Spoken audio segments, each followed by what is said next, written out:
पायधुनीमध्ये कलिंगड खाल्ल्यानंतर चौघांचा मृत्यू झाल्याच्या प्रकरणासंदर्भात एक महत्त्वाची अपडेट आहे। मृतांचे अवयव हिरव्या रंगाचे पडल्याचं फॉरेन्सिक चाचणीमध्ये समोर आलं। डॉक्टरांकडून विषबाधेची शक्यता वर्तवण्यात आली आहे।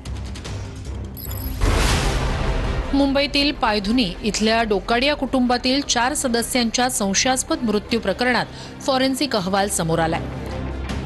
प्राथमिक फॉरेन्सिक चाचणीत मृतांचे अवयव हिरवट पडल्याचं समोर आलंय।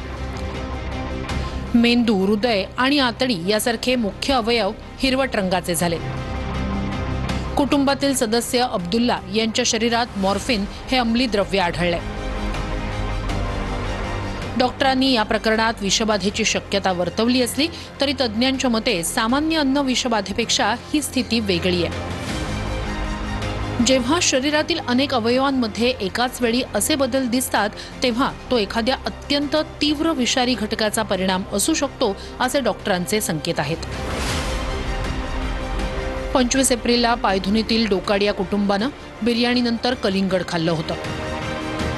काही वेळातच कुटुंबातील चौघांनाही उलट्या, चक्कर आणि तीव्र पोटदुखीचा त्रास सुरू झाला। 26 एप्रिलला उपचारादरम्यान दोन्ही मुली आणि त्यांच्या पाठोपाठ पालकांचाही मृत्यू झाला। हा मृत्यू कलिंगडामुळे झालेल्या विषबाधेतून झाल्याची शक्यता वर्तवण्यात आली। मात्र आता अवयवांचा बदललेला रंग आणि मॉर्फिनचा अंश त्यांच्या शरीरात सापडलाय। त्यामुळे चौघांचा मृत्यू कशामुळे झाला याचं नेमकं कारण अजूनही समोर आलं नाहीये।